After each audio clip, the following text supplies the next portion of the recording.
8e séance de nos entretiens de philo avec les filles, c'est une séance élargie.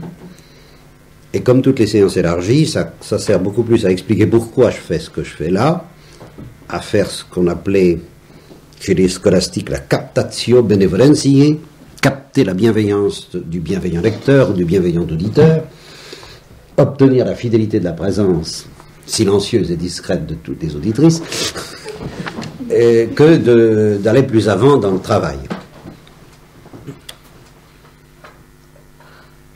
J'ai cru nécessaire de vous secouer un peu tous les uns les autres, parce que je sens que il se trouve que je relis Maritain et que je redécouvre l'extraordinaire gravité des motifs qui m'ont fait faire cet effort pour vos enfants. Bien. Alors, avant de commencer, nous ne faisons pas d'habitude de prière, quelque chose qui va ressembler à une prière, qui va être l'équivalent de la prière que nous pourrions faire, parce que, en fait, c'est une introduction qui est destinée à la récollection, que je fais dans 15 jours à peu près, un peu moins, dimanche en 8. Mais comme certains d'entre vous ne seront pas à cette réco, ou risquent de ne pas l'être, et puis comme après tout, cette introduction très spirituelle pourrait aussi bien convenir, justement étant donné la très grave portée spirituelle de ces études de philo, à nos entretiens, je commence par là, à titre d'invocation. Je vais vous lire un texte de Thérèse de l'Enfant Jésus que j'ai retrouvé, par hasard, je cherchais autre chose, que j'ai trouvé d'ailleurs, et en cherchant, j'ai repassé un peu toute l'histoire du âme, et je suis retombé là-dessus. Alors c'est tout simplement la lettre d'invitation aux noces de Sœur Thérèse de l'Enfant Jésus et de la Sainte Face. Elle s'est amusée à envoyer une lettre d'invitation sur le style des faire-part de mariage. Et c'est tout à fait extraordinaire. Je l'avais oublié, et justement c'est une lettre d'invitation qui nous concerne tous. Nous sommes invités, c'est à ce titre-là, par Thérèse, et vous allez voir pourquoi nous sommes, nous, aujourd'hui, en 1985, invités aussi fortement que tous ceux qui ont pu lire ce texte au temps de Thérèse. Alors, vous le saurez seulement à la fin, mais je vous lis le texte qui est rédigé exactement comme un faire-part de mariage. Le Dieu Tout-Puissant, créateur du ciel et de la terre, souverain dominateur du monde et de la très glorieuse Vierge Marie, reine de la cour céleste, veulent bien vous faire part du mariage de leur auguste fils Jésus, roi des rois et seigneur des seigneurs, avec mademoiselle Thérèse Martin, maintenant dame et princesse des royaumes apportés en dot par son divin époux, savoir l'enfance de Jésus et sa passion, ces titres de noblesse étant de l'enfant Jésus et de la Sainte Face. Voilà pour la partie concernant l'époux, concernant la mariée. Voilà, la mariée. Bon, concernant le marié, Monsieur Louis Martin. Ah ben non, c'est concernant le marié, pardon. Enfin, les noces du marié, de l'époux. Alors, concernant la mariée, Monsieur Louis Martin, propriétaire et maître des seigneuries de la souffrance et de l'humiliation. Bon, il faut dire qu'il venait d'attraper une maladie mentale très sévère et qui a plongé toute sa famille, peut-être encore plus que lui, dans une extraordinaire souffrance et dans une extraordinaire humiliation.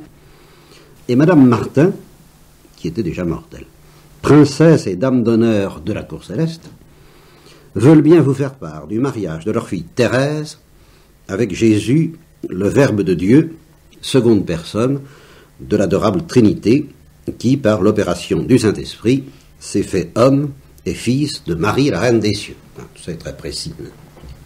Et alors la fin, n'ayant pu vous inviter à la bénédiction nuptiale qui leur a été donnée sur la montagne du Carmel le 8 septembre 1890, la cour céleste seule y étant admise, vous êtes néanmoins priés de vous rendre au retour de noces. Et c'est là, ça devient tout à fait extraordinaire. Vous êtes néanmoins priés de vous rendre au retour de noces qui aura lieu demain, jour de l'éternité, auquel jour Jésus, Fils de Dieu, viendra sur les nuées du ciel dans l'éclat de sa majesté pour juger les vivants et les morts. L'heure étant encore incertaine, vous êtes invités à vous tenir prêts et à veiller. Voilà l'invitation. Ben voilà. Alors, il y a de quoi recevoir quand même un coup dans l'estomac devant cette parole qui reste absolument valable puisque l'heure est toujours incertaine. N'est-ce pas ? Du retour des noces.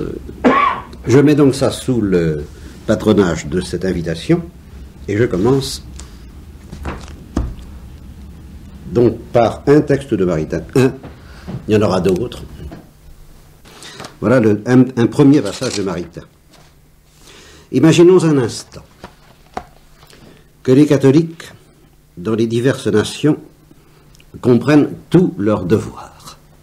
Faisons cette utopie.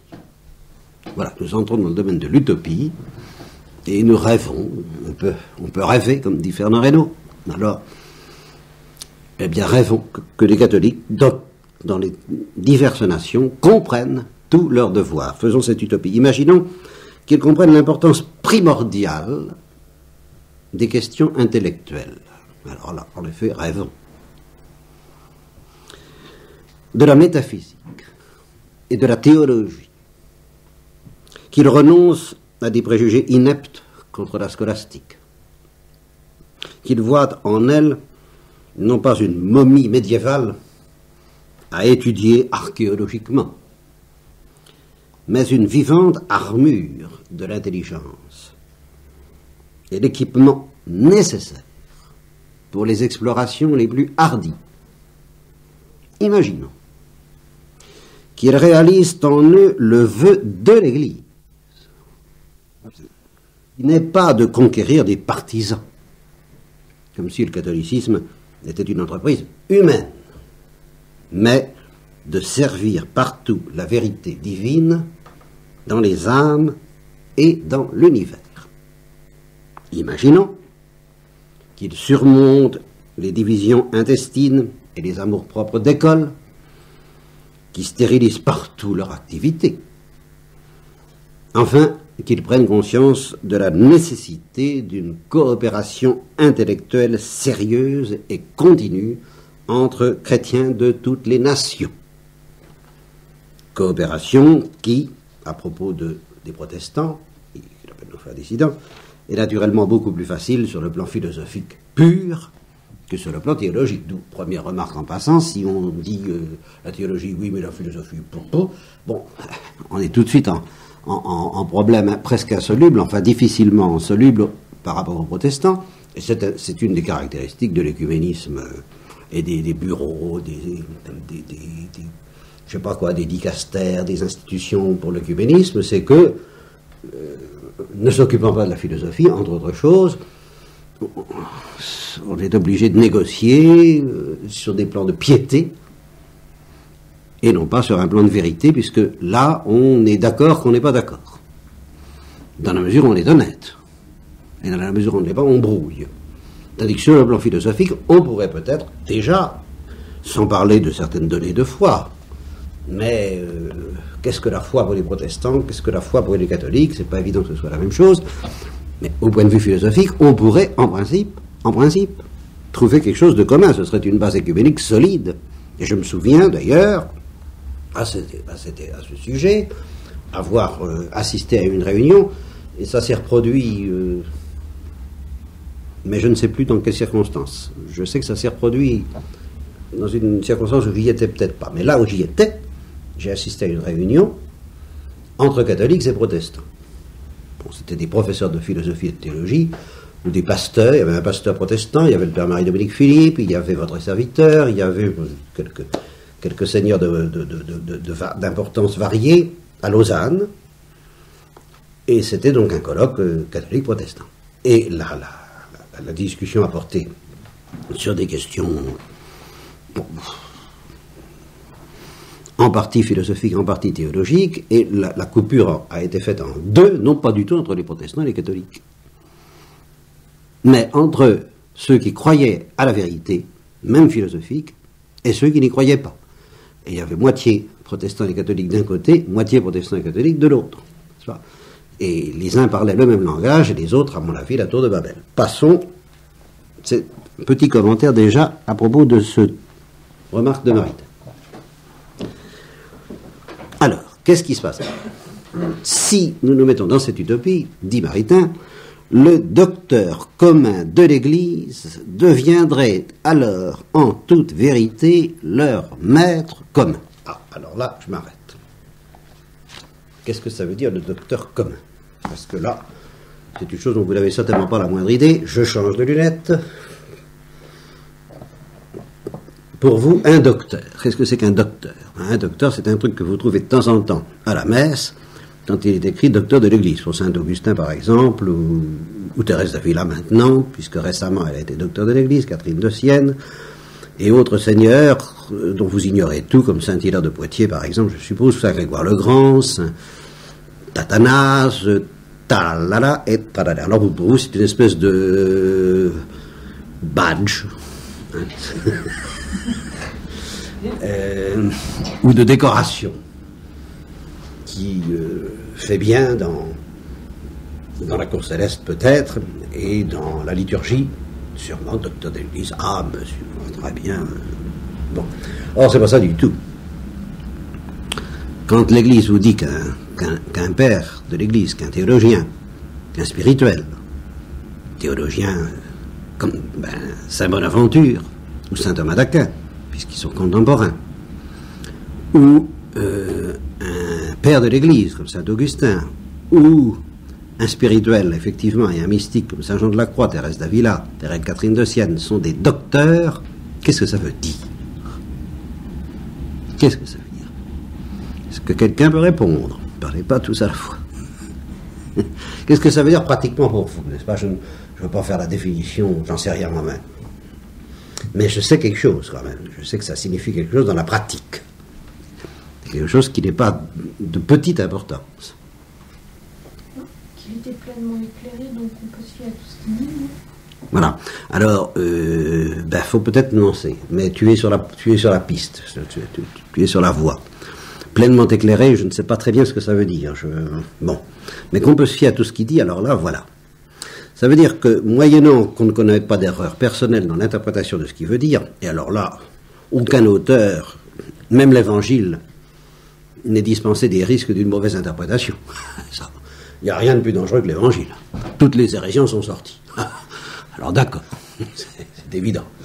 Alors, mis à part cette réserve qui concerne la Sainte Écriture, et par conséquent qui concerne aussi les docteurs de l'Église, il n'y a pas dans leur texte de quoi être inquiet quant à la sécurité. Vous ne vous rendez pas compte de ce que ça veut dire. Vous pouvez le lire tranquillement, n'ayez pas peur d'eux, ayez peut-être peur de votre bêtise à vous. Demandez qu'on vous explique ce que vous ne comprenez pas si besoin est. Vous n'êtes pas obligé de vous y intéresser, ça c'est une autre affaire. Mais en tous les cas, vous n'avez rien à craindre de ce monsieur. C'est pas lui qui, bien compris, bien entendu, naturellement, va vous égarer. C'est peut-être vous, c'est peut-être l'interprète qui, s'appuyant là-dessus, en tirera ce qu'il veut, comme on a tiré tout le protestantisme, tout le jansénisme a été tiré de Saint-Augustin. Bon, c'est pas de la faute à Saint-Augustin, c'est de la faute à ceux qui ont tiré ça de Saint-Augustin. Bon, de même que Dieu sait, ce que Luther a tiré de Saint-Paul, c'est pas la faute à Saint-Paul. Docteur de l'Église, plus que docteur de l'Église Saint-Paul, mais Saint-Augustin, il n'y a pas de danger en lui-même. Sauf celui qu'on ne comprenne pas bien. Ah ben d'accord, alors il faut se faire expliquer. Mais il n'y a pas de danger. Et je vais vous donner un exemple en contrepartie. Il y a à côté de ça, il y a des hérétiques que évidemment l'Église condamne, et qu'elle dit attention, faut se méfier. Elle ne les condamne plus beaucoup aujourd'hui, mais enfin, elle maintiendra que c'est pas dans Luther, c'est pas dans Calvin que vous trouverez la vérité du bon Dieu. Ça. Bon. Mais il y a des auteurs fort estimables dont la piété chrétienne, je connais une carmélite qui dit Maître Eckhart, par exemple. C'est un auteur dont vous avez peut-être entendu le nom. Maître Eckhart est un auteur génial et qui nourrit parfaitement certaines contemplatives, en particulier une carmélite que je connais, je le répète. Eh bien, l'Église ne s'oppose nullement à c'est un lecteur qui est très très bien vu. Enfin, elle ne le fera jamais docteur. Parce qu'il y a quand même quelque chose qui, intrinsèquement, chez Maître Eckhart, peut être dangereux. Il n'a pas on ne trouvera pas auprès de Maître Eckhart la sécurité qu'on trouve auprès des docteurs de l'Église en général. Pour quelqu'un qui veut faire marcher sur... pour quelqu'un qui a décidé que la vie chrétienne, ça n'a rien à voir avec l'intelligence, que c'est une affaire de faire des petits sacrifices ou de... Alors, ça n'a pas d'intérêt, les docteurs. Mais pour quelqu'un qui se dit, je veux faire marcher mon intelligence, qui se dit, eh oui, mais rien de plus dangereux que l'intelligence. Et c'est vrai. Maritain vous parlera de la perversion de l'intelligence, et en expliquant que c'est la source de tous les maux d'aujourd'hui, même de tous les maux depuis le péché originel en fait, car c'est une perversion de l'intelligence.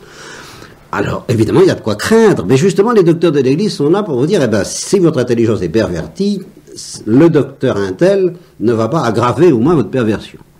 Ce sera peut-être pas c'est peut-être pas le médicament qu'il vous faut, ça, faut faire attention. Enfin, c'est un médicament qui est recommandé, il y a un permis de délivrer, quoi. Ça répond un peu à ça, quoi. Le permis de distribuer un médicament, parce qu'il est... Bon. Alors, c'est très important, docteur de l'Église. Quand vous serez converti, si jamais vous l'êtes, à ce dont je voudrais vous convaincre au cours de cet entretien et de ceux qui suivront éventuellement, vous saurez que c'est très important. Je ne sais plus si Saint Bernard est docteur de l'Église, je l'espère de tout mon cœur, parce que j'aime beaucoup Saint Bernard. Mon cher Bernard, tu devrais savoir ça. Vous voyez, il ne sait même pas s'ils ne sont pas trop les docteurs de l'Église. Comment ils sont censés? Comment? Oui, voilà. Bon. Eh bien, je le regrette. Parce que c'est un auteur magnifique. Bon. Mais je crois quand même qu'on peut le lire en toute sécurité, même s'il n'a pas reçu le titre. Mais ça n'engage que moi, ça n'engage pas l'Église, si elle ne lui a pas donné ce titre. Eh bien, saint Thomas a été qualifié par la piété de docteur angélique. Qu'est-ce que ça veut dire? Alors ça, Maritain nous en reparlera, et moi aussi peut-être avec lui. C'est une affaire de cuisine intérieure aux thomistes. Mais l'Église l'a qualifié de docteur commun. Voilà. Et alors ça veut dire quelque chose d'énorme. Ça veut dire que l'Église n'impose pas du tout, au nom de la foi, qu'on soit thomiste. Ça, c'est capital. Et qu'est-ce qu'il pourrait me dire? Qu'est-ce qu'il faudrait?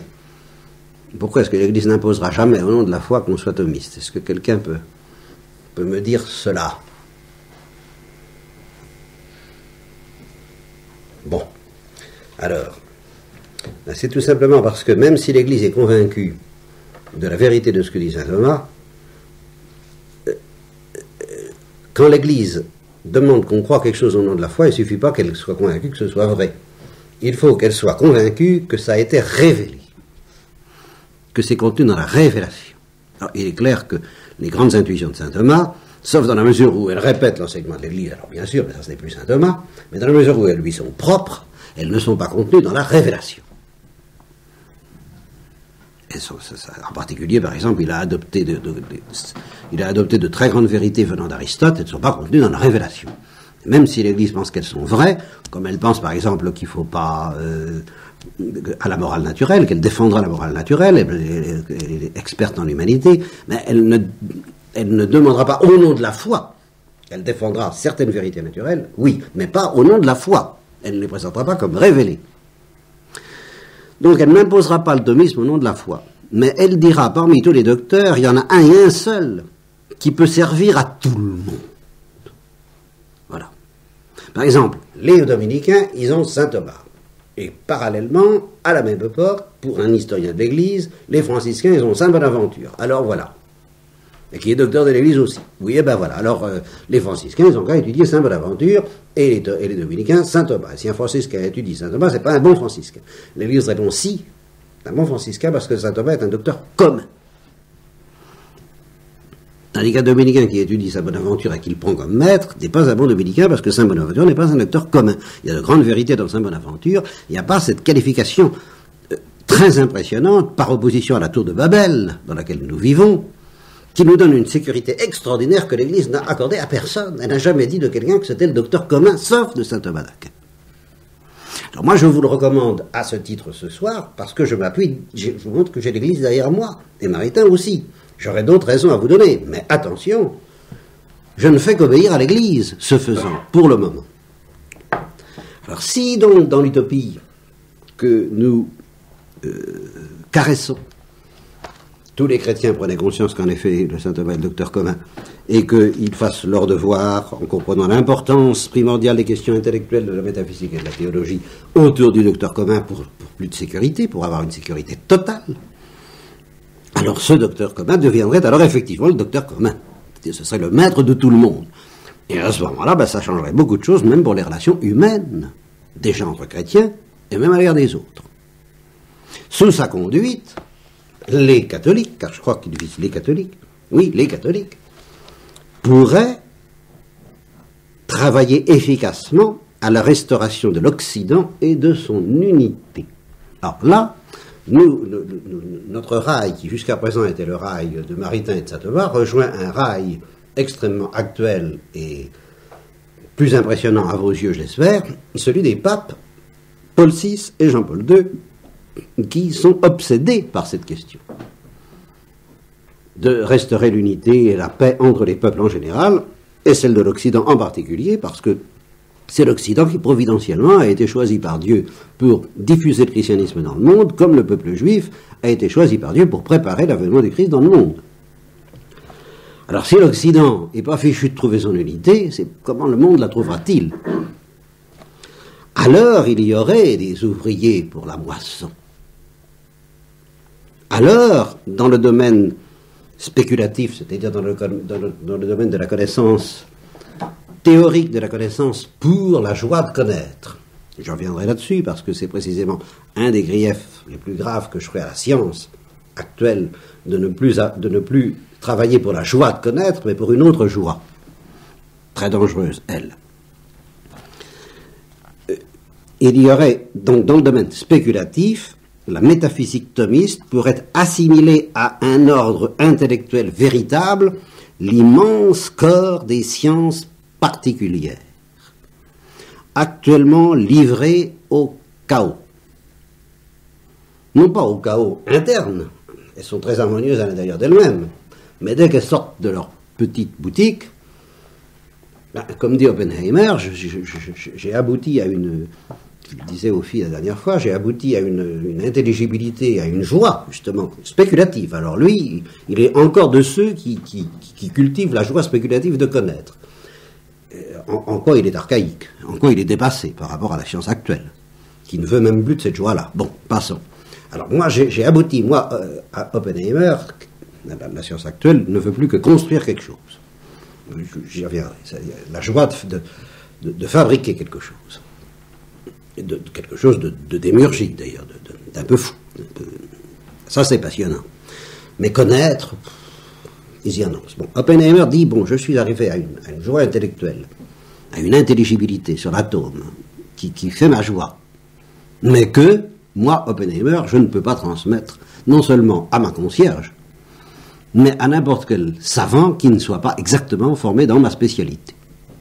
Je ne peux pas la communiquer. C'est incommunicable. Donc, tour de Babel. Donc, c'est ça que j'appelle le chaos. C'est ça que Maritain appelle le chaos. Chacun son intelligibilité, chacun sa sphère d'intelligibilité, actuellement livré au chaos et dont les admirables progrès risquent d'être exploités par des philosophies aberrantes. Et parmi ces philosophies, il y a celle que dénonce Maritain, mais c'est là où je cherchais désespérément avec Claire un terme que j'ai finalement trouvé, ajusté. N'est-ce pas ? La description de Maritain sur les philosophies aberrantes de son temps, ça a été écrit en 1923. C'est très prophétique, mais enfin, ça demande à être ajusté, parce que les erreurs contre lesquelles il se bat ne sont plus tout à fait les mêmes aujourd'hui. De l'eau a coulé sous le pont. Et de son temps, presque tous les savants avaient encore l'espoir de connaître. Ils ne l'ont plus. Mais ce qui les intéresse, c'est de faire des expériences, de fabriquer des trucs, refabriquer l'homme, par exemple, fabriquer la vie, fabriquer. Alors ça, c'est les passions. Mais connaître, au sens pauvre de ce mot connaître, qui consiste à regarder ce qui est et à se laisser fasciner par ce qui est, au lieu de le fabriquer, de le refabriquer, ce qui... Ça, je crois que la philosophie aberrante, ce qu'on appelle le pragmatisme, si vous voulez, de la plupart des savants aujourd'hui, en biologie comme en physique, abandonne de plus en plus même les autres philosophies aberrantes que connaissait Maritain en 1923 et qui sont déjà archaïques, désuètes, dépassées. C'est dépassé, oui. Mais l'erreur est toujours dépassée par une autre erreur. Alors, mais de toute façon, il y a quand même une philosophie aberrante, celle qui consiste, me semble-t-il, pour les savants d'aujourd'hui, à renoncer à savoir ce que sont les choses, mais à renoncer à agir sur elles et à en tirer des choses plus extraordinaires que les choses dont ils partiront. Voilà, en gros, ce qui les excite. Alors, on peut mettre ça au service des peuples sous-développés, comme si on travaille la géologie des sols, ça c'est très bien, la nécessité d'une morale sera reconnue, mais d'où viendra-t-elle cette morale? On se demande. On peut aussi mettre ça au service du plaisir de faire sauter des pétards, de fabriquer des monstres, de modifier, de fabriquer des hommes bizarres, tout est possible, stimulé par cette joie de refabriquer quelque chose. C'est tout. Sans aucune autre régulation. Bon, philosophie aberrante. Chaos. Dans le domaine moral, la métaphysique et la théologie thomiste pourraient, toujours dans notre utopie, présider à l'élaboration de cet ordre social nouveau. Ah, voilà les papes. De cette économie chrétienne, de cette politique chrétienne que l'état présent du monde réclame avec tant d'urgence. Là, bon, pas besoin de... Il y a ce qu'à laisser causer les papes. Enfin, pour revenir aux grands signes et aux grandes causes primitives des divisions dont nous souffrons, l'humanisme, bon, qui fut une valeur qu'on essaie de défendre avec les droits de l'homme, comme on pense que ça veut dire. Enfin, en 1923, on le savait encore un peu. Je dis, on sait de moins en moins. Le protestantisme, le rationalisme, oui, alors le rationalisme, il ne reste déjà plus grand-chose. Le rationalisme de ce temps, c'est devenu un rationalisme pratique. Ayant pu, au cours du temps, éprouver les ravages engendrés par leur erreur initiale, oui, et la valeur de bien des réalités que cette erreur méconnaissait, eh bien, toutes ces erreurs-là, et puis d'autres actuelles, s'étonneraient de trouver dans le trésor du docteur angélique les vérités mêmes qu'ils convoitaient, ceux qui convoitaient des vérités, évidemment, sans bien les voir et qu'ils ont manqué. Voilà. Alors, ici, je pourrais continuer mon texte, mais deuxième arrêt Buffet, et qui va peut-être nous garder jusqu'à la fin de cet entretien, quitte à remettre la suite à un autre entretien. Objection que j'attends de vous, même si vous ne la formulez pas, que d'autres formuleraient, tout ça c'est une utopie. Il est évident que les catholiques ne font pas ça. Il est évident qu'on n'y va pas dans ce sens-là. Par conséquent, que nous reste-t-il à faire, nous, pauvres chrétiens, qui ne pouvons pas promouvoir cette utopie? Faire notre salut individuel. Qu'est-ce que vous voulez faire d'autre, mon père? Ce sont de très belles vues, les papes nous y invitent peut-être.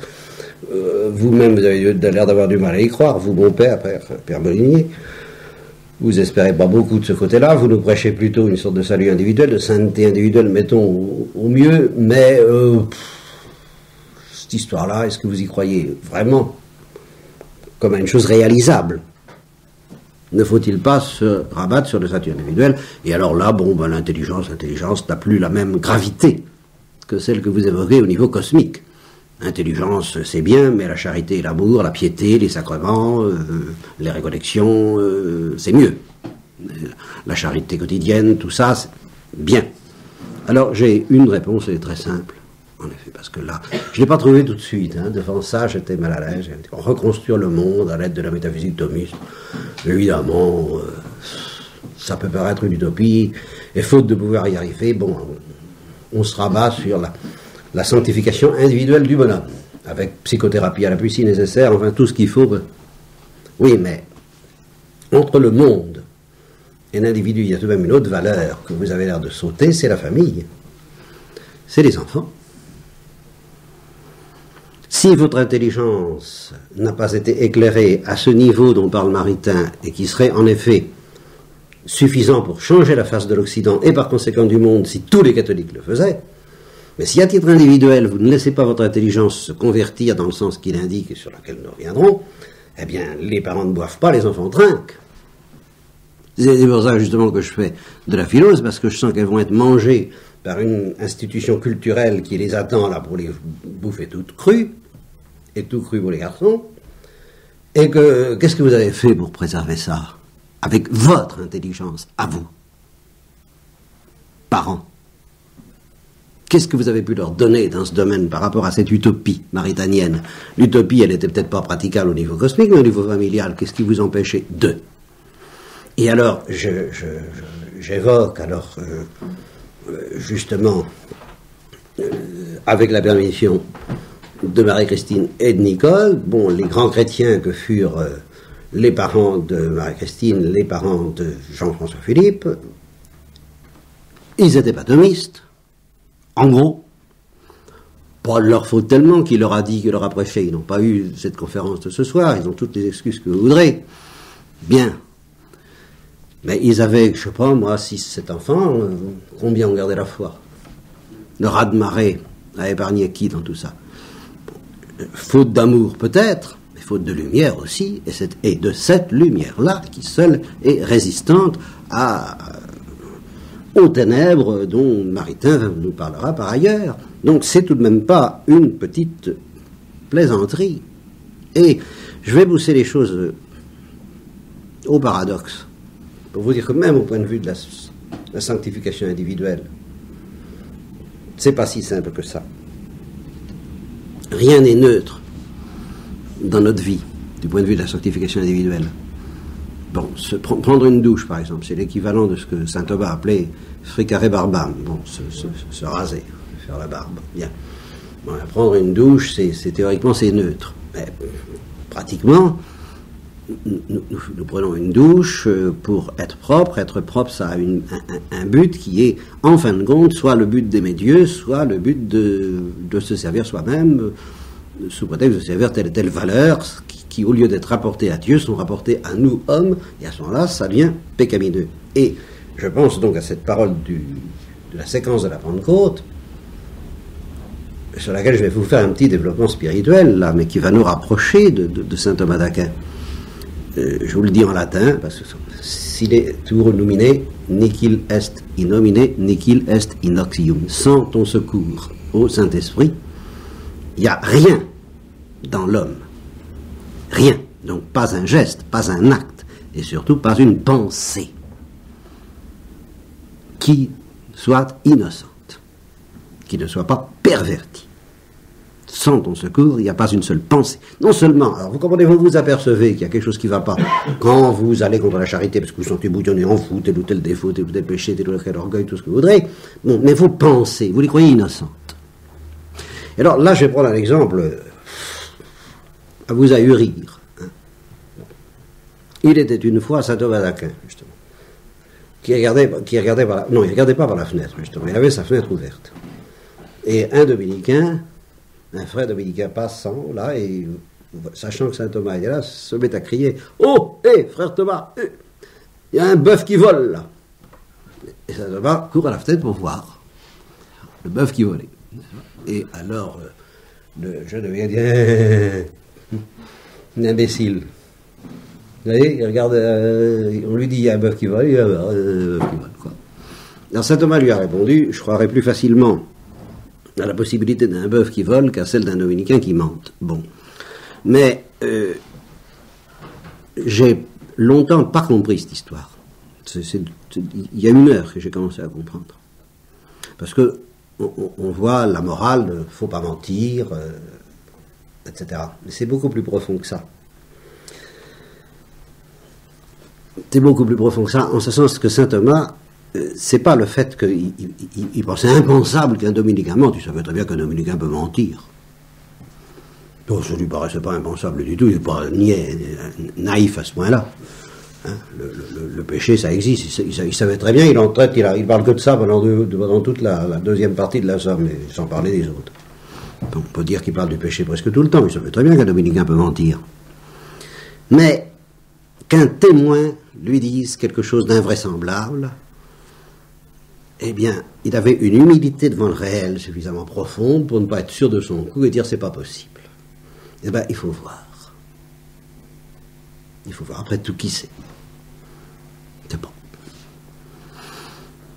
Et il ne va pas le croire comme ça sur parole. Il va vérifier avec un esprit critique, très sérieux. et la valeur du témoin, et la valeur du témoignage. Si on peut se rendre sur les lieux et vérifier ce qu'il a vu, on ira voir. Mais enfin, on ne va pas trancher comme ça d'un revers de la main, sous prétexte qu'on n'a pas l'habitude de voir des bœufs voler, que c'est pas possible, on ne sait pas. On ne sait pas. Doucement, suspendons notre jugement, ne soyons pas trop pressés. Avouez que si on pratiquait ça dans la vie, déjà dans la vie pratique, mais dans la vie des sciences et dans la vie de la philosophie, je sais bien que je ne vais pas m'amuser à croire à toutes les médecines parallèles et à tous ces trucs-là, mais il est certain qu'il y a un mépris à l'égard de tout ce qui n'entre pas dans ce dont la science a décidé, ça c'est la vérité, et le reste n'est pas pensable. Bah, qu'est-ce que vous en savez? Et c'est justement comme ça qu'on rencontre des gens qui sont tranquillement convaincus qu'il n'y a pas de Dieu, et qui n'ont justement pas... S'ils admettaient qu'un bœuf puisse voler, on ne sait jamais, ils admettraient que Dieu puisse exister, on ne sait jamais, ils seraient convertissables, ils ne le sont pas parce que justement, ils sont sûrs de leur coup. Saint Thomas n'était pas sûr de son coup. C'est à lui qu'on prête l'esprit de système. Il en avait si peu que si on lui parlait d'un bœuf qui vole, il disait tiens. Et si on lui disait mais Dieu n'existe pas, il disait ah, expliquez-moi ça, faut voir. Tout était possible d'avance, parce qu'il pratiquait ce que j'appelle souvent l'humilité devant le réel, et que sans cette humilité devant le réel, il n'y a pas d'amour possible. Ni entre nous, ni à l'égard de Dieu, parce que si on n'aime pas le réel, on n'aimera pas Dieu. Il y a la foi et le surnaturel ne remplaceront pas l'amour du réel, et l'humilité devant Dieu et devant les personnes ne remplacera pas l'humilité devant l'être, qui dit je sais pas. Et je crois que je vois là ce que je vois. Mais je suis toujours prêt à me laisser rectifier. Et voilà pourquoi saint Thomas, voilà pourquoi Maritain, dans les pages que je vous lirai, peut-être je commencerai tout à l'heure, peut-être nous continuerons, présente saint Thomas comme l'apôtre des temps modernes. Voilà. Il dit c'est pas un homme du Moyen-Âge, c'est un homme universel, et s'il doit être d'un temps, c'est au moins autant d'aujourd'hui que du Moyen-Âge. Parce que, et il vous donnera toutes les raisons, je n'anticipe pas.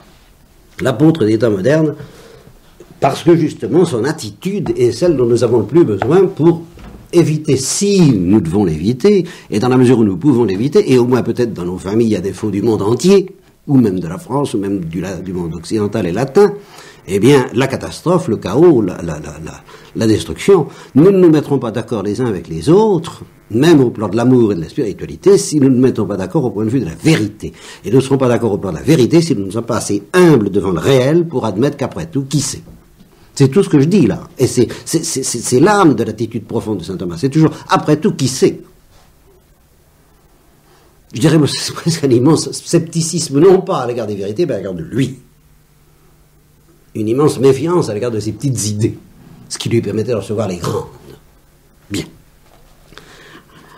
Et justement, ça s'oppose, alors, d'une manière absolue à ce que j'ai appelé le pragmatisme prométhéen, qui, lui, veut tout reconstruire et ne s'occupe pas de se demander, après tout, qui sait, si je ne fais pas une folie, qui sait si je dois bien m'engager dans cette direction-là, qui n'a pas peur, mais dans le mauvais sens du mot, d'avoir peur. Je terminerai sur un autre texte de Maritain qui va nous maintenir un peu dans la sphère de ces considérations-là. Je ne promets pas de suivre un ordre didactique parfait. Il faut me prendre comme je suis. Je bafouille, je patauge. J'y ai le droit, puisque comme je vous l'ai dit souvent quand je faisais les conférences au couvent, je fais la parade. Je fais la parade en ce moment. Entrez, mesdames et messieurs. Hein, nous avons les premières, nous avons les secondes, nous avons les troisièmes. Et c'est un peu ça. Nous pouvons pousser l'examen de la vérité plus ou moins profond selon vos capacités, selon vos goûts, selon vos désirs, selon votre vocation. Mais votre vocation de père de famille et de mère de famille, ça va déjà très loin comme exigence. Futur ou pas. Hein? Alors je fais la parade, je dis alors n'importe quoi comme ça sort. Hein? C'est propre de tous les commis voyageurs. Un jour, à la fin des années 20, méditez bien ça. 3 philosophes causaient ensemble. Un orthodoxe et 2 catholiques. Un russe, un allemand, un français. Nicolas Berdyaev, que vous connaissez sans doute. Personne d'entre vous ne connaît ce nom? Personne. De nom. Culture. Bien. Culture. Il a écrit un nouveau Moyen-Âge. Bon, un illustre inconnu pour moi est Maritain lui-même.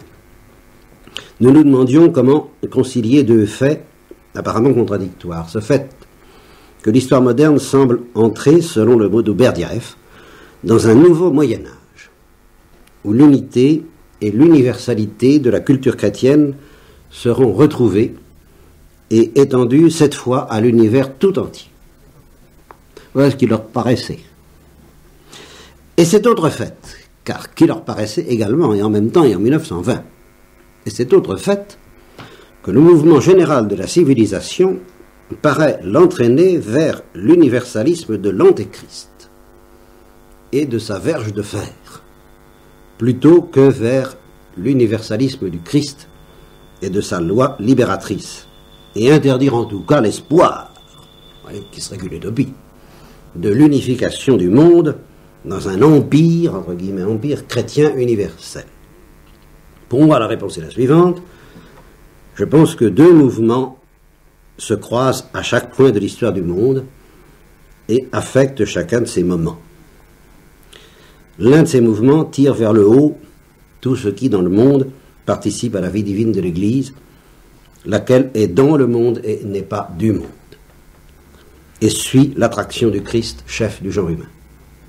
L'autre mouvement tire vers le bas tout ce qui, dans le monde, appartient au prince de ce monde, chef de tous les méchants.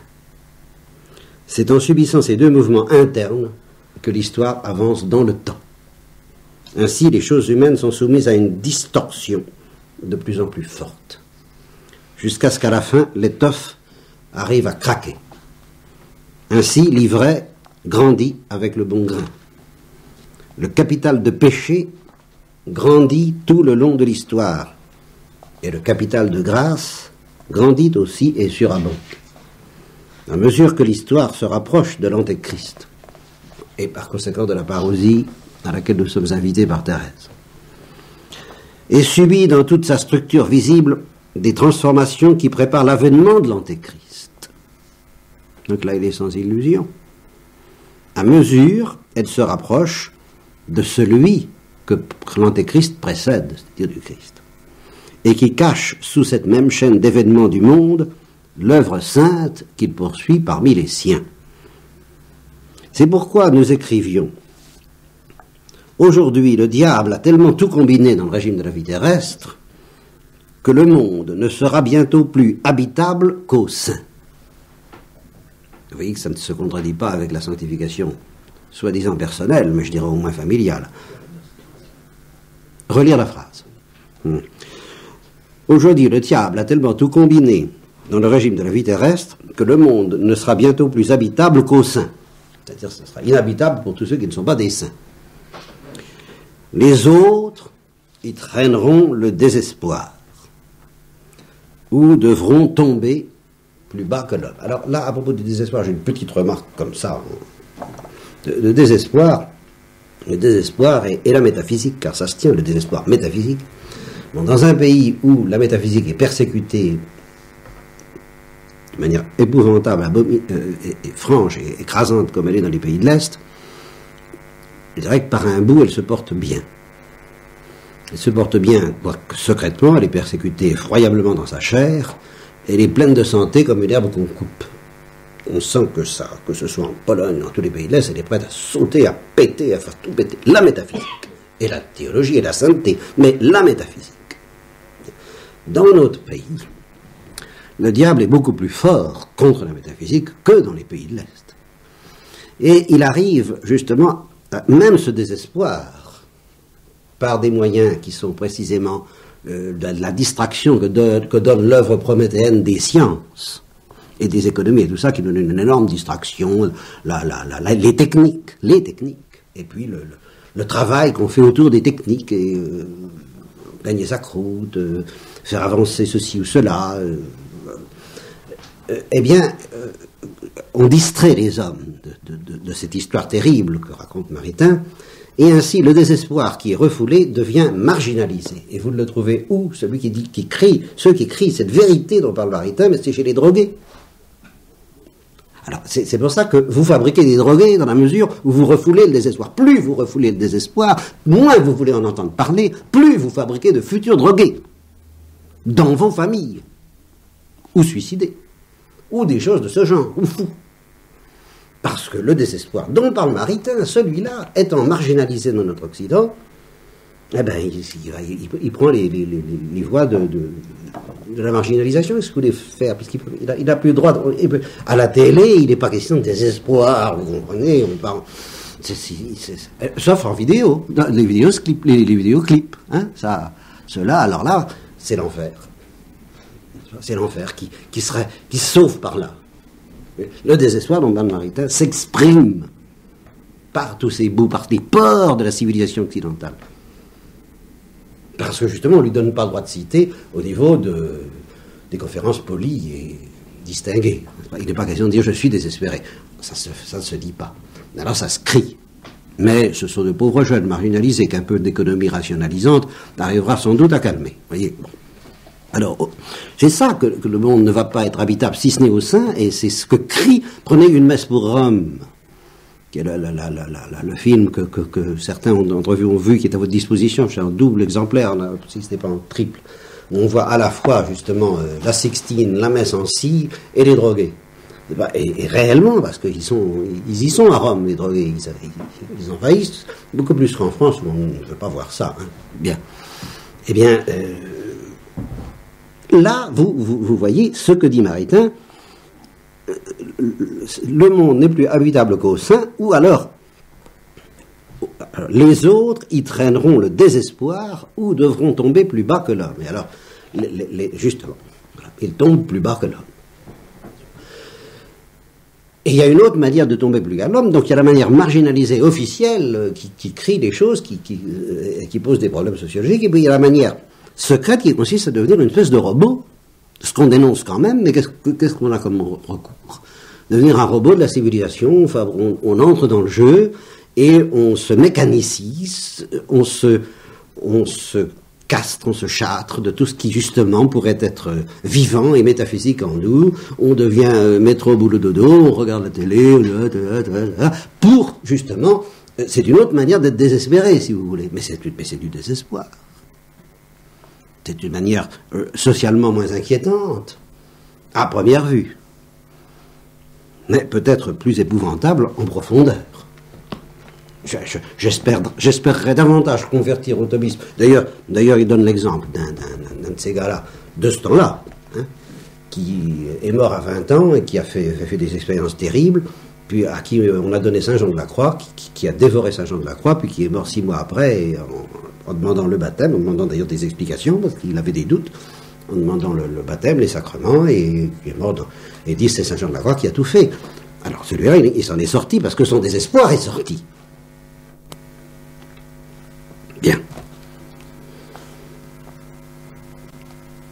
Bon, donc les autres, à cause de la manière dont le diable a combiné les choses, ils traîneront le désespoir manifeste étant malgré tout, je le répète, moins désespérant que le désespoir secret de ceux qui s'en sortent par une sorte de...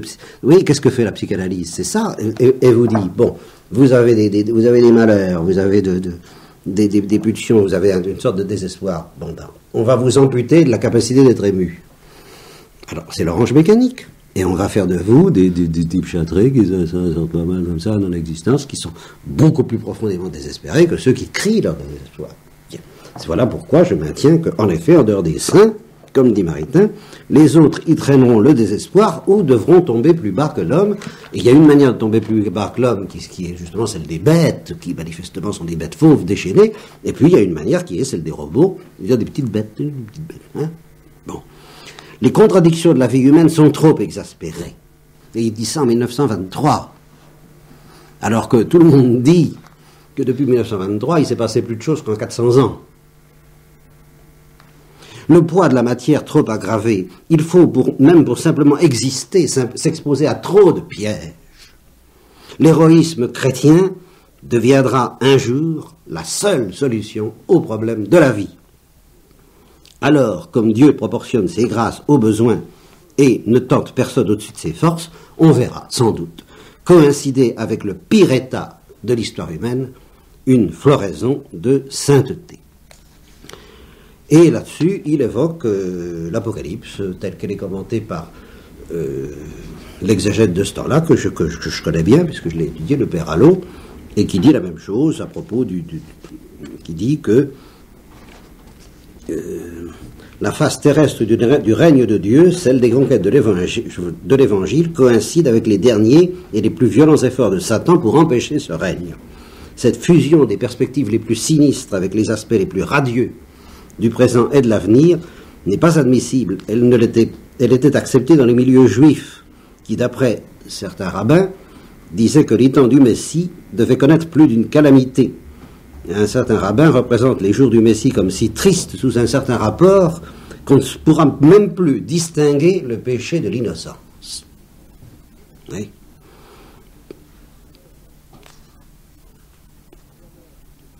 Alors, dès lors, il est bien vrai que nous allons vers un nouveau Moyen-Âge, vers une unité et une universalité retrouvée de la culture chrétienne. Mais quoi qu'il en soit des triomphes terrestres plus ou moins durables que nous pouvons espérer pour l'Église, les utopies, on comprend que cette restauration de la chrétienté dans l'ordre social et dans l'ordre de l'esprit se produira dans un monde de plus en plus tragiquement disputé.